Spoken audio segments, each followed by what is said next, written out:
Hello, gorgeous souls, and welcome to another episode of New Age Hipster Radio. Today on the podcast, I'm doing a bit of a solo ramble on the topic of Kundalini Yoga. There is so much to talk about when it comes to Kundalini Yoga. I could sit here for hours and hours, days and days, telling you everything I know, and what I know is just the very tip of the iceberg compared to everything that there is to learn about and discover when it comes to Kundalini Yoga. But what I really wanted to do was kind of just talk to you a little bit about what it actually is, how to do it, how to find out more about how to do it safely. I'm going to answer some of these questions. It's something that I see all the time. People have this idea or they have this question that it's dangerous in some way. So I want to kind of address that because I think that's one of the big things that people are a little bit unsure about when it comes to practicing. And yeah, just kind of see what else comes up, what else comes through. So where to begin? Okay, so for those of you who don't know me or you haven't listened to previous episodes of the podcast where I just talk about Kundalini Yoga all the time because it's changed my life, I started practicing in 2016, I think it was. And my very first class that I went to was an in-person class with Guru Jagat, and I thought she was very cool and very amazing, but I did not enjoy the yoga class. It was really hard. It was really hard, physically, emotionally, mentally, and at that point in my life, I just did not have it in me to sit through the whole class and do the whole practice. So I didn't, and I walked out before the end, which is, an interesting story considering now I'm making this podcast and I'm like, Kundalini Yoga changed my life. So then what happened was Kundalini Yoga kind of started to come on my radar a little bit more, and I did start following Guru Jagat because I thought she was cool, even though I didn't want to do yoga. And I started to really get interested in the things she was talking about. Ended up doing some online classes, and from there I just got really into it, and I was just like, this is just amazing. This is really good. Like, it's really making me feel good. It is helping me level up in lots of ways, and I just continued the journey until 2020, when we all got told to stay home. And I was like, well, if I got to stay home, not that I went out that much anyway, I was like, okay, I got to stay home. I'm going to do some yoga. I'll just do extra yoga. So I did loads more yoga than I was doing already. And I got to the point where I was just really loving the practice so much that I wanted to learn more about the practice. So I signed up for teacher training, which was very much about, at the time, it was very much about me just wanting to learn more about the practices. I wasn't really thinking, I'm going to be a Kundalini Yoga teacher. I just want to understand where the practices came from, why they work. And I also did have some stuff. Didn't really plan to talk about that much in this video, but I was also concerned about the cultural appropriation aspect of it. So I wanted to really know what I was doing. I wanted to really kind of go on that journey. I didn't want to be another white woman talking about an ancient practice from a culture that's not mine, and not really having an understanding of what I'm really doing and what I'm sharing. So that was another part of the reason that I wanted to do the training. So I did the training and I came out the other side with my certificate saying that I am qualified to teach. And even then I wasn't really sure what I was going to do with it, but I just knew that I loved the practices. And then I just kind of started to get the niggles and the nudges, as we do on this journey, right? Like whatever journey you're on with your spiritual journey, or human journey, we get those nudges and we get those niggles that are kind of like, ooh, I'm feeling like maybe I should do that, or maybe I should explore that, or maybe I should think about that.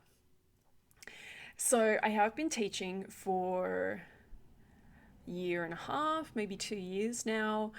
I've been teaching something called Kundalini Magic, which are these really cool workshops that I do where I incorporate the ancient practices and also bring in some kind of witchy woo-woo stuff as well. I totally stay true to the practices. This is something that you see a lot of people doing in the community. They learn Kundalini Yoga, or they learn a type of yoga or a type of energy healing or a type of anything, and then they kind of change it and they make it their own and they call it something else. That's not what I've done. I have really just, I take the practices and I teach the practices exactly as I have been taught them and as they exist in the teachings, but I also surround that with these opportunities to kind of think of things from different perspectives, do some journaling, some card reading, some other kinds of stuff as well. And so that's a little bit about my background in how I kind of discovered Kundalini Yoga, I guess, and how I got into it.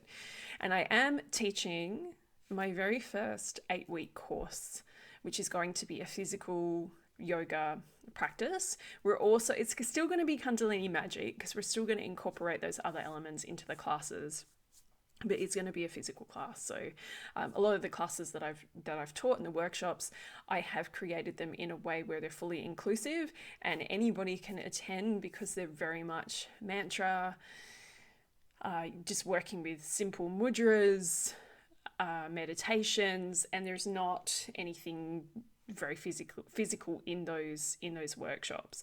But the course that I'm doing this month in July, I'm going to post this video soon, is going to be physical yoga. So if you're up for that, the link will be below and how you can find out more. But let's go back. I've been rambling for 7 minutes already and I haven't told you anything about what Kundalini Yoga actually is. So a lot of people think it's weird. A lot of people think it's really weird. It's not something that's gone mainstream. It has not gone mainstream at all in the way that Hatha yoga or other types of yoga have gone mainstream, where every little town in the world, maybe not the world, every little town in, somewhere like Australia or the UK, the US, it's pretty easy to find a yoga class. And if you can't find one in your town, it's not too far to get to a yoga class. And of course, online, everything's online too, which is great. But Kundalini Yoga is kind of like this different kind of thing, and people are a little bit like, what is it? Why hasn't it gone mainstream? Which I think that's a really interesting question, and we might have a think about that, have a talk about that today. So people often think it's weird because they don't know anything about it. So a lot of people will say, "Oh, that sounds weird," without even really having any understanding of what it actually is, which is fine because something that's different and unknown, we often say, "Oh, that's weird to me. That's weird. It's different. I don't know anything about that." So Kundalini Yoga at its core is really essentially a practice that, guess what, raises the Kundalini energy. So what is the Kundalini energy? The Kundalini energy can be described in many, many different ways. And if you Google it, you will find so many different people describing it in lots and lots of different ways. And for me, I feel like it's one of those things that actually kind of can't really be described. It can really only be experienced and felt within your own physical body and your own energetic being. But if I had to describe it, to me, the Kundalini energy is really the divine feminine creative force.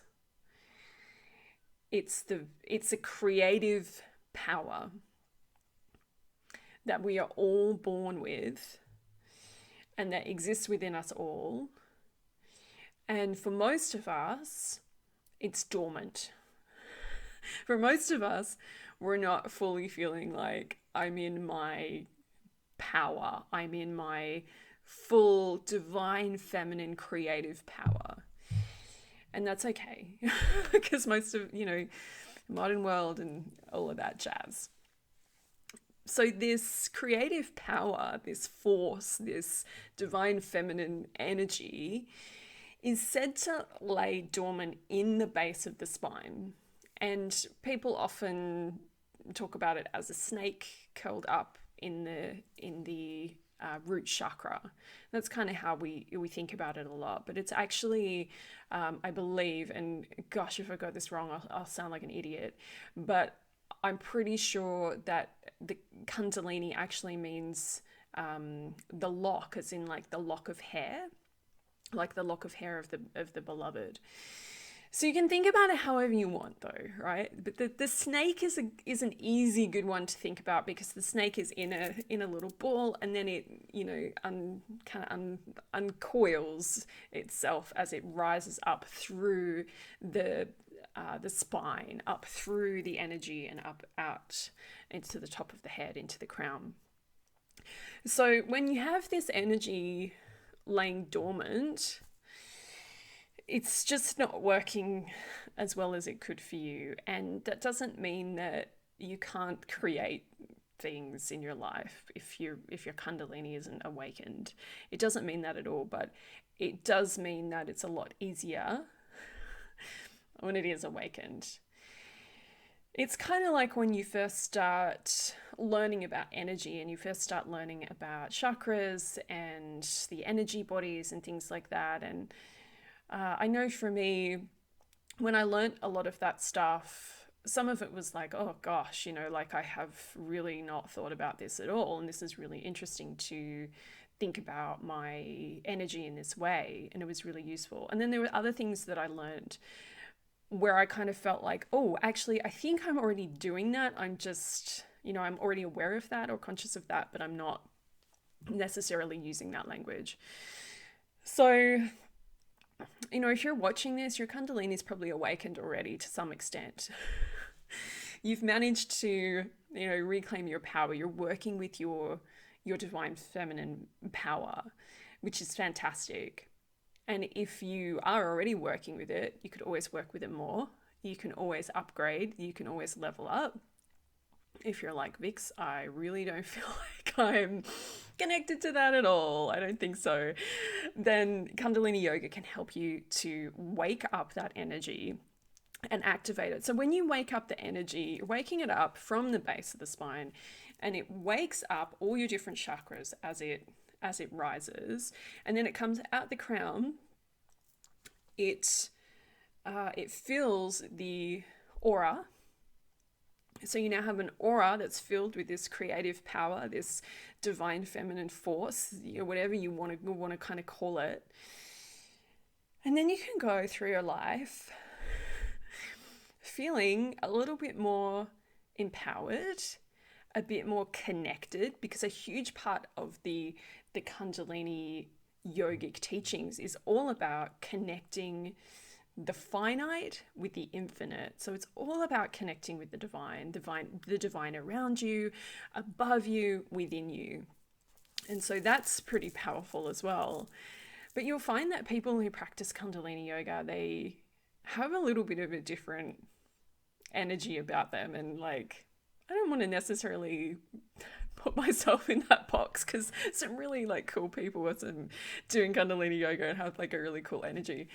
But you can kind of tell, like, if you gather with other people that are doing these practices, there's something that you can kind of, I don't know, you can kind of feel it. You can kind of just go, ooh. And I know for me anyway, when I come across someone who does Kundalini, and it's partly because most people don't do it, but I get really excited and I'm like, ooh, like a fellow journeyer on this journey, a fellow traveler on this journey. So it's pretty cool. It's pretty powerful. Is it dangerous? Let's talk about that. Is it dangerous? I have to be really careful how I answer this, because this is going to be obviously made public, because it's going on my YouTube account and it's going on my podcast. What I will say is, from my experience, I can only talk about my experience. In all the time that I've been practicing Kundalini Yoga, I personally have never had a scary experience. I don't know anybody that practices Kundalini Yoga that's had a scary experience. In all of the groups that I've joined, the Facebook pages, the communities I've been in, or the spaces, classes where I've met other people who are doing Kundalini Yoga, I have never seen or heard of anybody having a scary, dangerous, unsafe experience. I don't want to say that it never happens, because if you Google it, you go down the rabbit hole of people who are having or have had weird experiences or scary experiences during this type of yoga. The thing about the Kundalini Yoga that I practice, and there's a few different versions of it. There's versions that have come out of lots of different traditions. There's like a Hindu version, there's a Sikh version, which is the version that I've learned and that I practice. And there are other kind of branches, like with Hatha Yoga, there's a lot of different branches, and a lot of teachers will take the teachings and they kind of make them their own, and then they share them. And we're all getting like a version of this system, which is actually very, very ancient. And it's part of what I love about it, is that it does have a very ancient lineage. But there is a feeling that people have really tried to keep to the true teachings, keep to the original teachings as much as possible. But so there's a lot of different types of Kundalini Yoga, and perhaps perhaps it's more likely that you'll have a strange experience with a different version, not with the version that I work with, not with the practices that I work with. But the Kundalini Yoga that I do and that I teach is actually created in such a way to keep you safe and to make this a slow unfolding safely, without just, I think there's this idea that you're going to walk into a Kundalini Yoga class and you're going to have this like mind-blowing spiritual experience that changes everything for you, and then you don't know how to handle life from there. And look, I'm not saying that couldn't happen, but for me, what actually happened was a very slow process of a little bit at a time, and that's been good. That's been good for me to have that experience in that way. And I do believe that most people that practice Kundalini Yoga in any form are doing it in this way of, I want to wake up this Kundalini energy. I want my Kundalini to awaken. I want to be more in my power.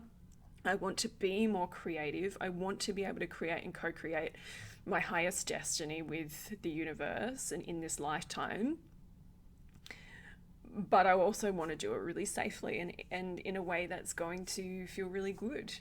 And that's what we want to do. So in the yoga that I do, it's all about that. It's all about opening it up slowly, safely. You might find that you go to a couple of classes and nothing really happens. You might just be like me on my first class, where I walked out because I was like, I can't do this. I don't want to do this. And for me, it was a long process kind of after that, getting the Kundalini, starting to feel the energy. For me, it wasn't like this, wow, now my Kundalini is open. It's like these little bits over the last 7-8 years, where every time I've gone to a class, it's like, oh, that felt good. Next class, oh yeah, I like that. Next class, yeah, I really felt something in that class. And then, you do it enough times and you start to feel like, oh, I think that Kundalini is really doing something for me. Like, it's really, really helping me. So Yeah, so that's my thoughts on that. However, what I would say is that if you are somebody who is susceptible to, if you have some mental health issues, something like psychosis or, something like things along those kinds of lines, it might not be the practice for you. It might be, but you want to make sure that you're really safe and you've got a teacher who can support you with that. So I'm still fairly new to teaching and I feel like I can support people in a lot of different ways, but that wouldn't be my area of expertise. I am more than happy to teach people who have generalized anxiety because that's something that I have had and dealt with in my own life and still deal with sometimes. So I know how to teach from that perspective. And things like low level depression and things like that, Kundalini Yoga can actually be amazing for anxiety and depression, as long as you're always seeking professional support as well as doing a little bit of yoga. But you really have to decide for yourself if it's right for you, depending on where you're at in life, how you're feeling mentally, emotionally. One thing about Kundalini Yoga that I will say is your stuff will come up. Your stuff will come up. And anyone who's listening to this who's practiced Kundalini Yoga even once, even one 3-minute meditation or one 11-minute meditation, you'll be like, yeah, your stuff will come up. And when I think about the very first class that I did, where I think it was one of the things that I really struggled with was the they call it ego eradicator. And you have your hands like this. You can't see me if you're listening to the podcast, but basically your thumbs are out and your fingers are on the pads and you've got your arms in the air at a 60-degree angle and you're doing a breath of fire, which is a really fast breath, like through the nose.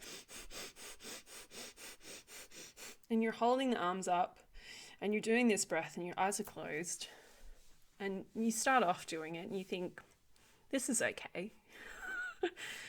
Like, it's weird, but okay, whatever, maybe it's doing something. And then about 1 minute in, you're like, okay, this is it's getting a little bit uncomfortable. And then you realize you got to do it for 3 minutes.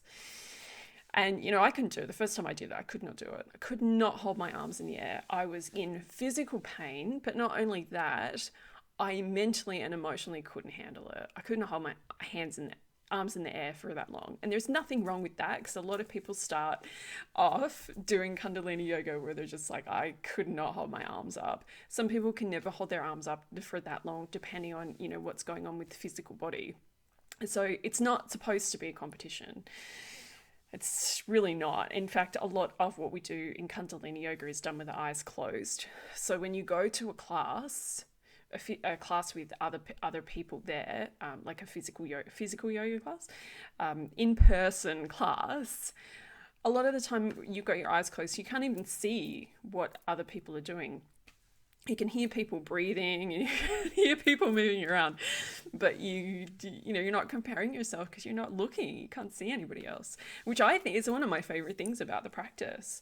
I used to hate going to a hatha yoga class and just constantly be like, oh, I can't do that. She can do that. Oh, look, they can do this and I can't do it. That brings up all your stuff in a different way.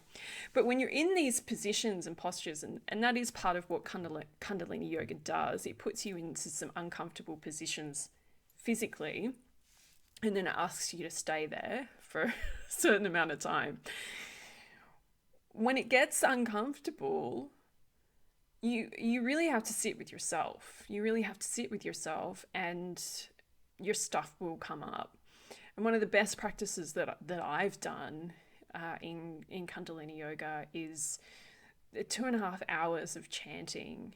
And the first time I did it, I just was like, what am I doing? What am I doing? Like, am I really going to be able to do this? This is so crazy. But when you sit with yourself for like, whether it's 3 minutes with your arms in the air or, there's a lot of 3-minute meditations, 11-minute meditations. We do a lot of things for 11 minutes because it's such a magical number. But just sitting with yourself, your stuff will come up. So a lot of people don't want to do Kundalini Yoga because they don't want to look at their stuff. Whether that's a conscious decision or an unconscious decision, whether it's because, oh, well, you haven't really you got no interest in Kundalini Yoga, you probably wouldn't be listening to this for a start. But if you have absolutely no interest, you kind of heard of it, but you're just like, nah, whatever, then, maybe it's not for you. But if you're listening to this and you're kind of like, maybe I am ready to have some of my stuff come up. Maybe I am ready to kind of dive deeper into the personal development, spiritual development world and see what else is there, then it might be that it's calling you. And I really, really have felt that on my journey, that this is a practice that often comes to you when you're looking for the next thing, when you're looking to go further and deeper, whether it's further and deeper within yourself, to understand yourself, to connect with your own heart, your own being, your own soul, or whether it's that you want to go deeper into metaphysical practices, if you want to go deeper into learning about the energy bodies, if you want to go deeper into understanding the physical body, if you want to go deeper on any level, then Kundalini Yoga might be for you. It's definitely something that is not for everyone. And that's not to say that this is the only way to do that work. For a lot of people, it's like, okay, you get to that point where you're ready for the next thing and something else comes up. Something else kind of comes into your awareness. So what else is there to say? Gosh, there's so much to say. I really am so excited to share with you about these practices, because they have been hidden for a long time, and it's really cool that we have access to them now. And I feel really blessed and really honored to be essentially a wisdom keeper, to have learned some of the practices. There's many, many, many practices, and to be able to pass them on to you, it feels like such a real blessing and such a real honor, because this is something that has supported me in my life in so many ways. And I don't think it's any coincidence that since I started Kundalini Yoga, my business started to grow. I started to get book deals with publishers. There's just lots and lots of really cool stuff that's happened in my life that has all happened and kind of unfolded since I discovered Kundalini Yoga. And maybe it's a coincidence, and maybe it would have happened anyway, but I do feel like there's a real connection when I look back at these last few years of when I started doing these practices and what's been happening in my life and what's been changing and evolving in beautiful, beautiful ways. So I'm going to just tell you a little bit about what to expect if you go to a class. So if you come to one of my Kundalini Magic workshops that are fully inclusive, it's a little bit different, but I'll tell you about what you can expect from a physical class, whether you come to a physical class with me or you take a physical class with anybody else. This is kind of the general gist of what will happen. So we always start with tuning in, and there's a couple of mantras that we chant together. And teachers will have their own way of doing this. Some teachers do both of the chants, some teachers just do one. It's really up to them how they want to open the space. And that's essentially what the mantras do, is they open the space and they protect the space. So the first mantra, I won't go too much into details, but the first mantra, I always like to think of it as you're connecting with your higher self. And the second one is like a mantra of protection, to protect yourself during the practices and the space that you're in. So we do those two. And then sometimes the teacher will have a chat and share with you some wisdom. And I really love that part. It's one of my favorite. It's one of my favorite parts. You just get to sit and listen to, some wisdom, some yogic wisdom. Something teachers might share something from the teachings that they found. They might share something that's happened in their own lives, something that's come through in their own practices. And then there's usually a physical warm-up of some kind. And then you go into what is called a kriya. And these kriyas, usually the word kriya can be kind of been used in lots of different ways. But it's essentially a collection of movements or exercises all put together to create a specific outcome. So there's kriyas for everything. There's kriyas for prosperity, there's kriyas for love, there's kriyas for heart opening, there's kriyas for the different chakras, like anything that you want. I like to just Google search Kriya 4 and see what comes up, and there's like all these different things. So you do basically like physical movements, and you'll often, they're all different, but you'll often do like 2 minutes of one movement and then 2 or 3 minutes of another movement, and then you'll do maybe a movement for 4 or 5 minutes, and then you'll do another movement for like 1 or 2 minutes. I really like to call Kundalini Yoga like the HIIT for the energy bodies, because you're doing these lots of different things. You don't just kind of, it's not like you go to a class and you just hold your arms in the air for an hour. You get to do lots of different things. I really like that. I really dig that. So yeah, so you'll be doing these different types of things, and different movements, different physical movements, different breath work, lots of different stuff. Then once you've done the physical work, you get to lie down for a little bit and have a little rest. Again, one of my favorite parts of the class. And then we do like a meditation for about 11 minutes or so. That can vary, of course. But these meditations are basically kind of, do one thing for like 11 minutes. And it's usually just a mantra or a mudra, or maybe it might have a couple of different parts to it, but it's usually something that's, we're just going to do this one thing for 11 minutes. And then we finish with The Long Time Sun, which is this beautiful song. And I love the story of this. I can't remember the name of the band. Anyway, it's basically like a 60s folky kind of like folky pop song that the teachers at the time decided to bring into Kundalini Yoga. And it's like, oh, we're going to sing this at the end of every class because it's a cool song. And now people sing it, and we at the end of yoga class we all like sing it very seriously, and like, oh, we're sending this beautiful blessing to the world, and it's very serious. And if you Google it, it's really quite amazing, like the original version of it. Anyway, that's an aside, but a little fun fact. And it just goes to show, how these practices do evolve and how it's okay for them to evolve as well, right? So yeah, so that's what you can kind of expect from a class. And a lot of teachers will give modifications. I am a huge fan of modifications. I have certain things in my body that mean that I can't always do the exact thing that's, in the teachings. So I like to explore and find a way to modify and get as close as you can to that outcome without causing harm to your physical body. And the thing is too, like, a lot of us in the Western world, we didn't grow up doing yoga. I did a lot of dance when I was young, but I'm still not super flexible. But yeah, it's, modifications make these teachings accessible, right, to more and more people. So I think they're really, really important. So, make sure if you're doing a class, make sure that you're asking your teacher, are you going to offer modifications? Not all teachers do. Some teachers just let you figure it out for yourself. They'll show you what it is, and then it's like, okay, I've been to classes where it's like, okay, get into a half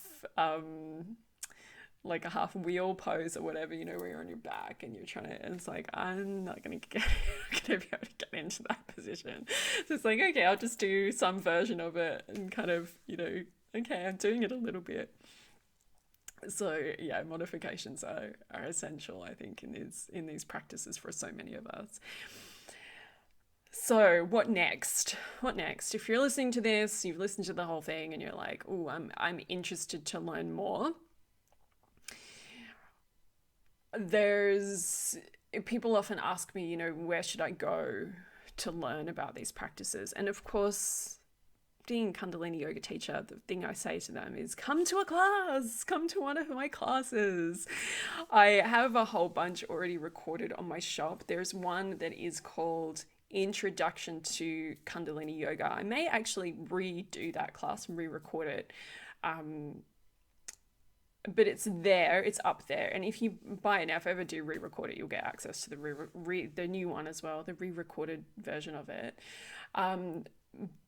Only because I recorded it on the iPad, so it's not super clear, but it's still got some good stuff in it. It's still got some good stuff in it. And it really goes through a lot of the basics. So, what the mantras are at the start, why we chant them, and a few other things that are kind of important to know about. I have a bunch of other classes on my store as well. And I'm teaching my first course, this 8-week course that we're doing called Kundalini Awakening. And we're going to go through the 8 weeks. We're going to go through the chakras. And then the final week is the aura. We're going to work with the aura the final week. What I've decided to do is if you would like to join for the whole 8 weeks, you can do that, and you will get a discounted price, and you'll also get access to a community where whoever joins will be able to connect, ask questions. I'll be there to answer questions as well. But if you just want to take like one class and try it out, then you're going to be able to do that as well. So yeah, you can just do like the first class and see if you like it. And if you do, then you could sign up and take the rest of them, or you could just do, whatever chakras you're kind of feeling drawn to. But in terms of finding out more, and apart from working with me and taking my classes, my suggestion is really just to see what happens, to do some Googling, to look at some hashtags. And I really feel like you will find your teachers, or your teachers will find you. I think we spend a lot of time in the spiritual community, in all aspects of the spiritual community. We're so desperate for information that we're constantly like, we want to follow everybody. We want to get all the information. We want to watch all the YouTube videos. We want to, have it. And we also kind of want to have it all handed to us. And this is one of the things too with the Kundalini teachings. It's not really about having it all handed to you. So I can say, hey, I'm teaching. You can come to my class if you want to learn more.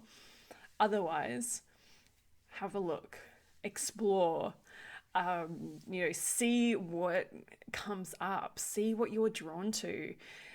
I have a few teachers that I know and I love, but they might not be the teachers that are right for you. So, it's really a kind of magical, intuitive process to find what you're looking for. A lot of my teachers have, frustratingly, not given me information or answers when I wanted them. And, part of me is just like, oh, why can't you just tell me what, all of everything, just tell me everything, and then I can move forward on my path. But actually a huge part of the work, a huge part of the process when it comes to these Kundalini traditions is, where are you going to be led? What are you going to find? So, I don't want to give you a list of, here, click on all of these links for all of the resources. I think it's a really powerful experience to kind of sit in that space. And this is what happened to me too, where I kind of had my first experience with the teachings, and then the teachings kind of came knocking. They were kind of, oh, I saw something came up on YouTube, or I'd see something come up on Instagram, and then I kind of follow the cosmic breadcrumbs, as I like to say. So my invitation for you is to follow the cosmic breadcrumbs, and maybe taking my class or one of my classes is one of those cosmic breadcrumbs, and maybe that will lead you to somewhere completely different. Who knows? But you will find what you're looking for, I'm sure. So that's it. That's my little ramble and on Kundalini yoga. There's just so much. There's so much that I didn't even begin to cover in this. But hopefully it gave you a little bit of an idea on what Kundalini yoga is, and hopefully as well, if you had any kind of ideas about it being dangerous or something that you didn't want to dive into, hopefully this has, put your mind at ease. I think anything on the spiritual journey can be dangerous if you go into it without knowing what you're doing. If you're gonna like summon, you could like summon an angel, and you're not really, you got the names wrong, or you're not really protecting your space or whatever. All sorts of stuff can happen. I've had some pretty weird stuff happen on my journey too. But if you go into anything with the right intention, the right mindset, the right intention, a teacher that you trust, that you feel can keep you safe in the space, then you're probably gonna be fine. Okay, that's it from me for this week. I hope this has been useful. I would love to know if you have questions. If you have questions about Kundalini yoga, if you have questions about anything at all on the spiritual journey, please post them below. Send me an email. Get in touch. I would love to make this podcast something that is useful for you. So if there's topics you want me to talk about, other things to do with spirituality that you're curious about, I would love to talk about those and hold that space for those conversations. One-sided conversations, I guess, they're two-sided conversations if you send me a question first. So I'd love to do that. Please stay in touch. If this was useful for you, if you enjoy these episodes, please like, subscribe, give me a good rating if you're into it. If you're not into it, then that's cool too. But I'm just sending you lots and lots of love on your journey from here.